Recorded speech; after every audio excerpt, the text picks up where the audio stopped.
The situation with sanctuary cities, it just seems like we have been pummeled with horrible story after horrible story. It just breaks my heart. Kate Steinle, beautiful young woman in San Francisco, dying in her father's arms. The last words she said to her dad were, "Dad, please help me."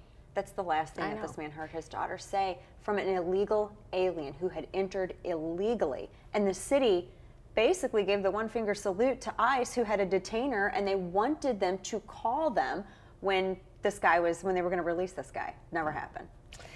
Well, you know, my husband and I have lost a daughter, and so I can only imagine how this father feels. This is one of the reasons people are so frustrated with the professional political class. Everyone is standing up and giving speeches now, but let us be honest, sanctuary cities have existed for 15 years. Yes. The border has been insecure for 25 years. The legal immigration system has been broken for 25 years. This is a festering problem, and people are sick of it.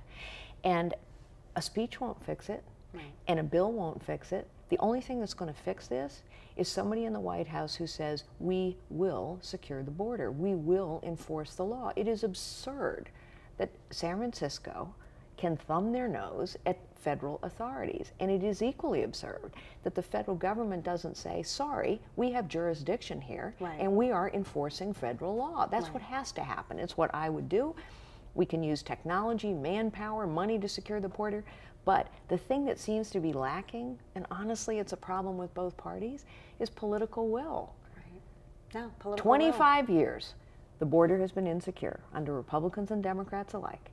25 years, the legal immigration system has been broken, and we don't know who's coming in and who's going out, and we're handing out border crossing cards to people, and then they just disappear into the woodwork. This has been going on a long time under Republicans and Democrats alike. It's why 80% of the American people now say there is a professional political class more focused on the preservation of its own power, position, and title than on solving problems and getting the work done. I agree with them. It's why I'm running for president. We got to shut these sanctuary cities down, and we got to deport these people. Hillary Clinton seemed a little confused when she was answering a question about sanctuary cities.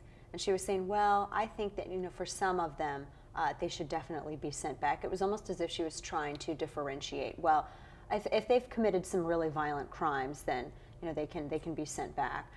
But that's not the way the law works. That's right. Though. And who's going to, are we talking about creating a whole other department within ICE or within each city's law enforcement department existing already that would sit here and go through every single case to determine, well, okay, this person we can go ahead and allow ICE to take, this one we'll just. How would that even work? Well, exactly. How would that work? You either enforce the law or you don't enforce the law. In this case, we have to enforce the law. But of course, remember that Hillary Clinton, all of these sanctuary cities, not all of them, but most of them, are bastions of liberal thinking. And so, San Francisco, she's worried about offending her liberal wing. The energy in Hillary Clinton's party is in the left wing of her party.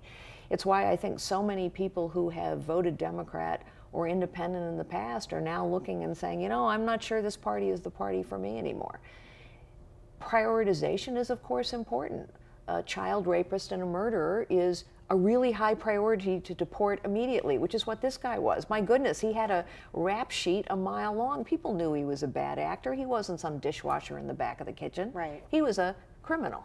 So we need to allow ICE to do their job. That's right. Encourage ICE to do their job. Fund ICE to do their job.